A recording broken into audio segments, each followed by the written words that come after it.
Hey everybody, my name is Tyler. We're out here in my garage with my VEVOR diesel heater. It's 36 degrees. We're trying to change that. Today we're going to get this thing set up. We're going to leave it running for a while. We're going to see how long it takes to take the chill out of this place. I bought this thing for $150 so that way I could heat my garage, which has no heat. Has some insulation in the ceiling, not any on the walls. We're going to test this thing out. The thing we need is a hole to run the exhaust vent out. So my plan, I have a piece of wood. I'm going to cut to the length of the door. I'm going to put a hole in it. That way I can run the exhaust right out that hole.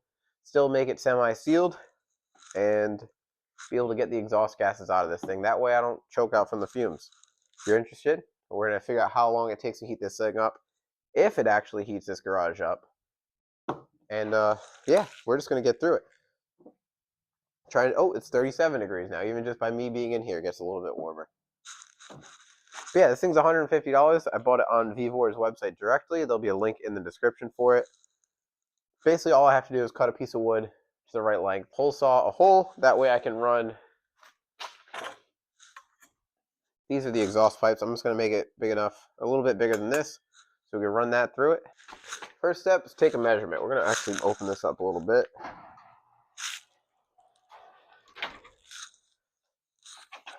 Basically, you need this thing to go. So that's a total of 109 inches, just over 9 feet. So we're going to do it 109 inches. It might be a little bit big, but we can always trim it down. So yeah, let's grab our piece of wood.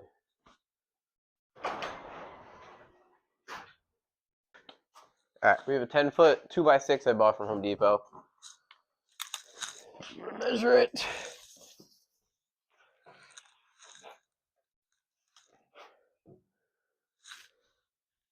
We need 109 inches. Might be a little bit big because I'm assuming that's a 9-foot door. I don't know why there's an extra inch, but alright. Come on. Let's get my Trust Me Milwaukee skill saw.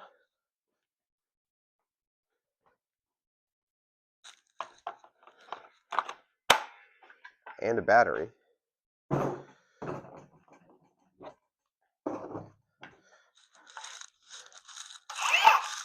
Perfect. We need to cut it like that.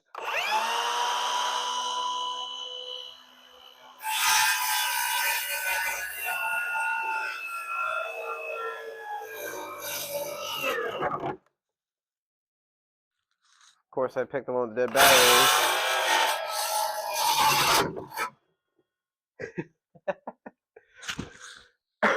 If you can't tell, I'm a mechanic. I'm not good with wood.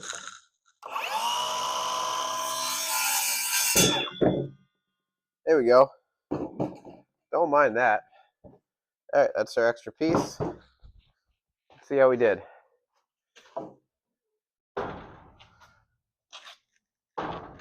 Actually, that's perfect.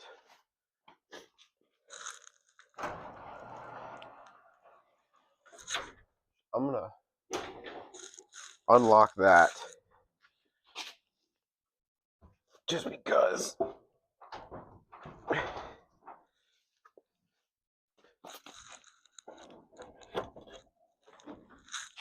There you go. All right, cool. All right, so obviously there's still some air gaps. Best way would be for me to get weather stripping, but it's still a heck of a lot better than just opening the door and running the exhaust out. So what I'm going to do, I'm going to drill a hole towards this side, because most of the time I run the heater, it's going to be on this side. And then if I run it in that door, I can just flip the door over and run it on this end. So yeah, we're just going to run a hole through it, drill a hole saw through it, and run the exhaust through it. I have a brand new 1 3/4 hole saw I bought from Home Depot. We're going to put that, I'll say right about there. First, I'm going to measure this to kind of put it, make sure it's semi in the center, which it's not even, it's 5.5, so we're going to do, what's half of 5.5? 2 3/4. Fire this thing up.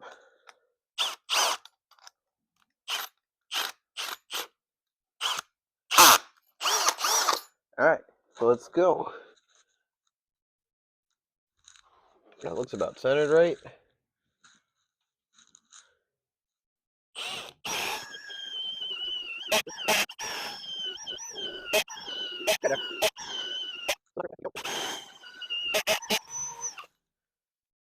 we go.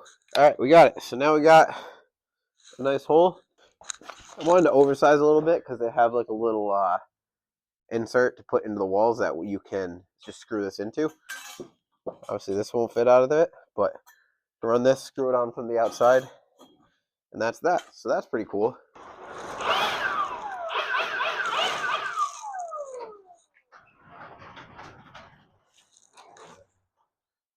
Get all this stuff out of here. All right, now that we have, I mean, it's not great. It's not the most permanent solution, but it'll be nice because when I'm ready to move this thing to go camping, or if I want to work in the garage, I can just pop that under the door, run the exhaust out the hole, and let it get a little bit more toasty in here.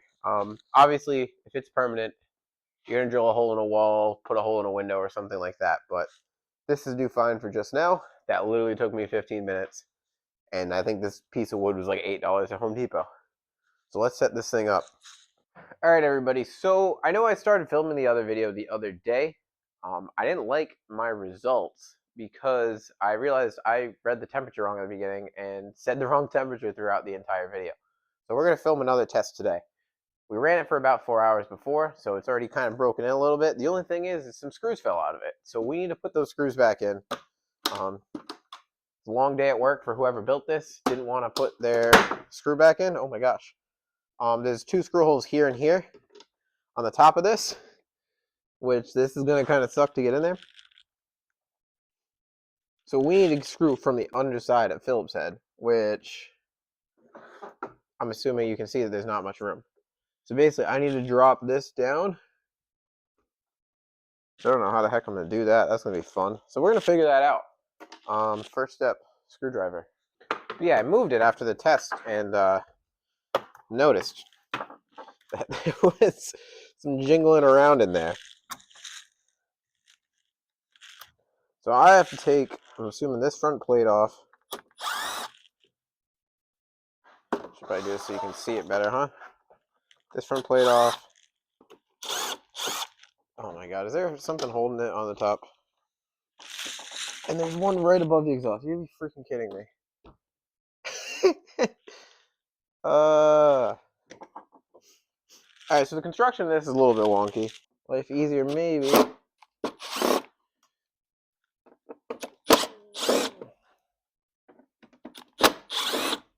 Alright, what's holding this thing in place? Oh, there's brackets on the back. Okay, that makes sense.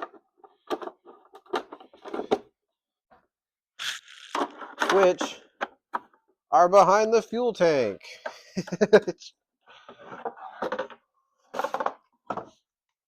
Awesome. We're really learning about the construction. I didn't really want to, but it appears that we are. This is all just because these 2 screws came loose. Just in case you were wondering. Alright. So watching now, I realized my microphone cut out at this point in the video. But this is the point where I finally get the heater dropped down and I'm able to fit in a screwdriver to actually tighten those screws. It wasn't too big of a deal. It still took me about a half hour to take the whole thing apart and put it back together. You have to take the diesel heater down. You have to undo the exhaust. There's like a little intake, I think, at the bottom. Take the fuel tank off. You have to move the fuel pump out of the way. So there's a little bit involved, but nothing too bad.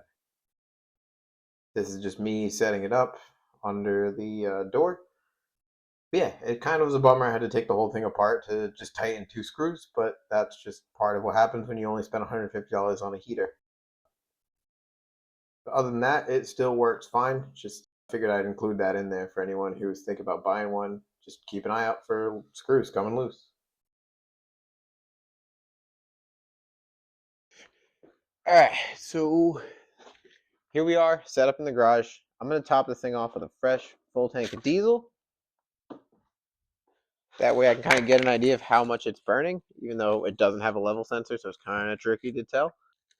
All right, that's going to close off. So now we're going to get this puppy running. So we have the bloody power station I just got. This will be nice because it'll give us an idea of how much power or how much electrical we're actually using. So when I use this in camping, I can make sure I have enough for the night. So let's turn this heater on.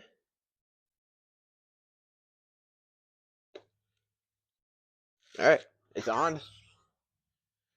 It needs to go through the whole like warm up process, but we're gonna see how much power it uses. I'm actually really interested to see that. Right off the rip, we're using about 63 watts.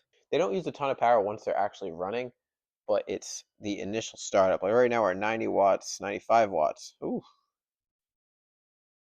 yeah, we're cranking now. 115 watts, 120 watts. All right, they use a good amount of power when they start up. She's 170 watts. Okay, here we go. So we're at 200 watts just on startup.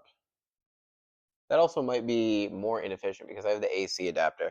We're starting at 36 degrees in here. It was 34 earlier. I'm not sure if this thing, just because of where it is, reads a little higher. So if it reads a little wonky, that might have something to do with it.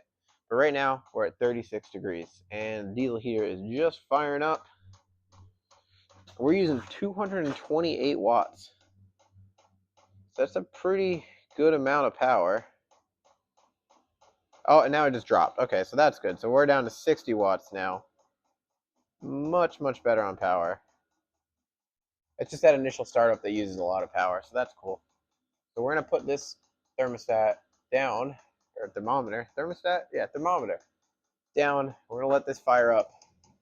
We're going to check the time, and then we'll have an idea of basically a timeline of how long it takes to heat this garage up. It's a 25 by 26 garage with basically no insulation. There's a little bit on the ceiling, but it's not really sealed very well.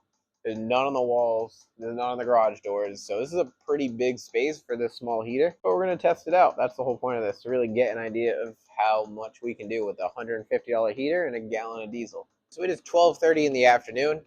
It's about 36 degrees outside. It's 36 degrees in here. This thing's officially fired up and blowing hot air on level 10, which is full blast. We have the power station powering it. We're going to get an idea of how much electricity we use at the same time as how much fuel we use. We're using 100 watts right now. This is a 1024 watt hour power station. So this means we could run this thing for 18 hours on the current usage it's at. It used about a little over 200 watts for the initial startup. We're powering it through AC power with the AC adapter. So that might not be the most efficient way to run it. But yeah, we're going to come back in a half hour. Then we're going to come back in an hour. And then we're going to come back every hour after that for about 4 hours, basically until the temperature stops climbing, to kind of get an idea of how it's doing. We have the exhaust running out the garage door. We got some blankets up there to try to seal in the heat. But again, this garage isn't really insulated. We spent the time tightening the screws at the top, which includes disassembling the whole heater. And yeah, so it's going pretty well. Like I said, this is a different day from when I initially tested. I just had some issues with the first test. I like the system to put it under the garage door, so I'm going to include that from the old video. That's why I changed clothes.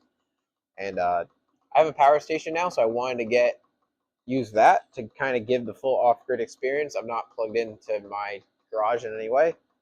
This is the same setup that I would use overnight if I were camping in my truck. We got this thing on full blast at level 10. We have 100 watts of power going out. We have some hot air going out. Nice, good hot air. Our bolts are tight. Our heater's rebuilt. I have a good idea of how this thing's built because I just had to take the whole thing apart. But we're going to let this thing rip for about a half hour. Probably about 4 hours, or until the temperature stops climbing. We'll check in another half hour and give you an update on the temperature and everything going on here. A few moments later. All right, everybody. First status update. We've been running for about a half hour now on full blast.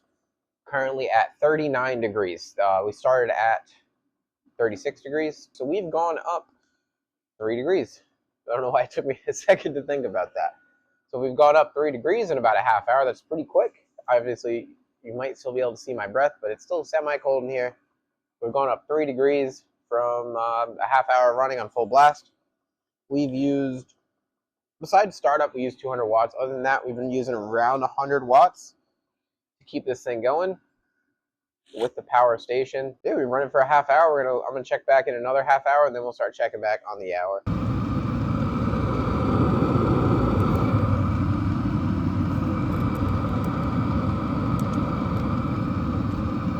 2,000 years later. All right, so this is the 1 hour test. I'm just going to show you this. 46 degrees. All right, so this has been running for a whole hour. It started at 12:30. It's about 1:30 now. It went from 36 degrees to 46 degrees in here. So that's 10 degrees in an hour. That's a pretty big difference. It's 33 degrees outside and snowing outside. So yeah, that's pretty good in an hour, 10-degree increase. We've used, let's take a peek at how much fuel maybe. Pretty insignificant amount. I don't even know how to calculate it, but maybe like a 10th or a 15th of a tank. For power, how are we doing on power? We've used about 7% of my total power. It's basically staying steady at about 100 watts. So with this being a 1024 watt hour power station, it says I have 16.9 hours of power. So basically 2 nights if this thing's uncharged to power it. But yeah, it's been an hour. We've gone up 10 degrees. So that's pretty good. Still blowing nice and hot. Still clicking away. We're using our off-grid setup. We're not plugged into the house at all. We're entirely running off the power station and the diesel fuel. So even if I was somewhere in the middle of nowhere without electricity, this would be working in the same way. Give you another update soon.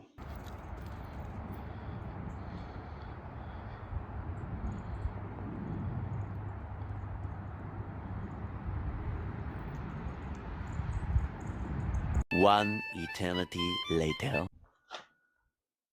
48 degrees. 48 degrees. All right, everyone, we are at 48 degrees. It's the 3-hour mark. We've been running for 3 hours. It's about 33 degrees outside.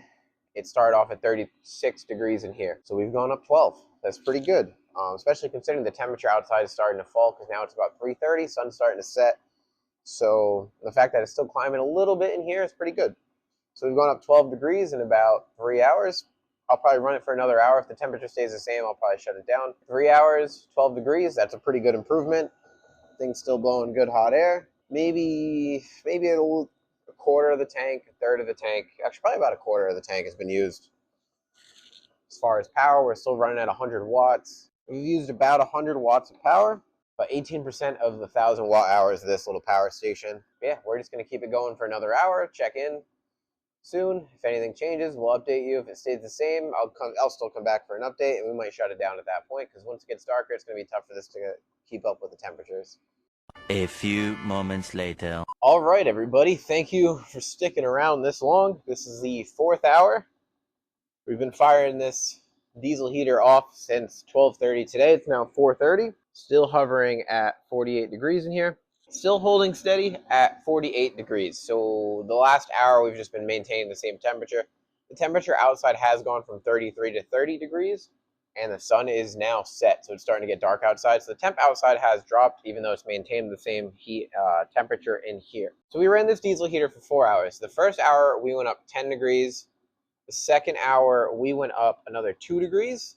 And then the fourth hour, the second to the fourth hour, we just maintained 46 degrees.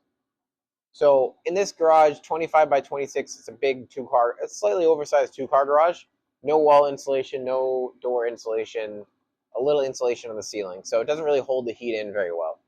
But this is definitely super useful for me. Yeah, I just walked in here and you could feel the chill. It's not as cold in here. So if I were in here working with a hoodie, this would be plenty. Obviously, it's not going to get this thing up to 60 degrees. If I had insulation in here, I'm willing to bet that it would get it up to 60 and probably maintain it. But we're just losing the heat faster than it can pump it out. We've used, let's see, about a half a tank of diesel fuel at this point. Maybe less than that. Maybe about a third of a tank. It's tough to tell. Actually, I'm going to turn this down, so I'm curious how it'll work on lower speeds. So we've been using 100 watts of power for basically 4 hours. We had a little over 200 watts on startup. This is with the AC adapter as well. It's not powered by the DC. So we've used about 25% of my 1,000 watt hours. So if you're camping, you're sleeping for 8 hours. So this would probably give you enough power for 2 nights if you were not to charge it. You could have solar panels charge this. You could have your car charge this. So that's assuming you're running it full blast as well. If I'm in the truck camper, I'm probably not running it full blast. Yeah, actually, we've cut the power usage in about half. Just more. It's still dropping, actually. So we dropped down to, oh, wow. Is that accurate? So we dropped down to 20 watts just from going from the 10th level, which is the highest setting, down to level 2, which is 2 out of 10. That makes sense. So yeah, we are just at a crawl of power at this point. We're now using 14 watts. So if you're using this thing full blast, it uses 100 watts. Down below, it's 10, 15 watts. There is a large amount on startup just because it's heating up the glow plug. It used a little over 200 watts at startup. So yeah, this is the VEVOR diesel heater, suitcase heater. We had a couple screws come loose that I had to tighten, which unfortunately were underneath everything. So I had to take basically the whole thing apart, as you saw earlier in the video. We have probably about 10 hours of use on it. Other than that, it's been absolutely flawless. Even though the screws being loose didn't really affect the function, but I plan on hanging it by this handle. So I want to make sure that this handle is actually on there good. We have the VEVOR diesel little container. Like I said, we've probably used maybe about a third of a tank, which I think is about a gallon tank.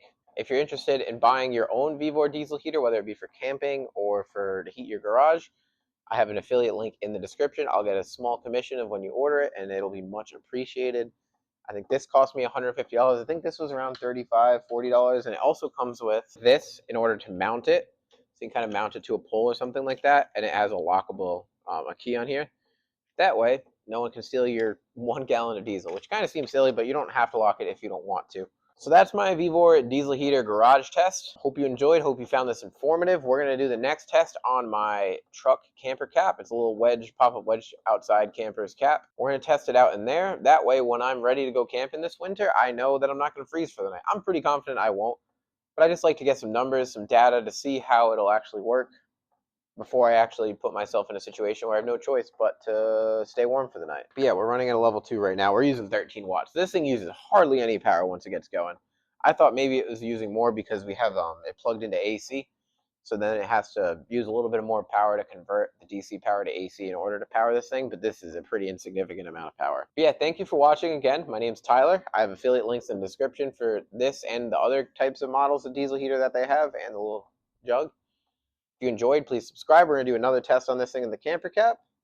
We're also going to do, I might test this out in I have a 21-foot tow behind camper. We might test this out in that just to get a better idea of different spaces, different levels of insulation, how well it actually works. Because I feel like people make these things sound like they're like the best thing in the world and they'll heat just about anything, which they do a pretty good job for the price that they're at. But like for something like this is not going to be 60 degrees. And I just kind of want to give you guys a realistic view of just the amount of heating that these things can do. If you enjoyed this video, please subscribe. We're going to do more off-grid outdoor camping stuff. Might even do some car stuff if anyone's interested in that. We're just going to keep making videos and hopefully people will keep watching them. So thank you for watching. Have a great day.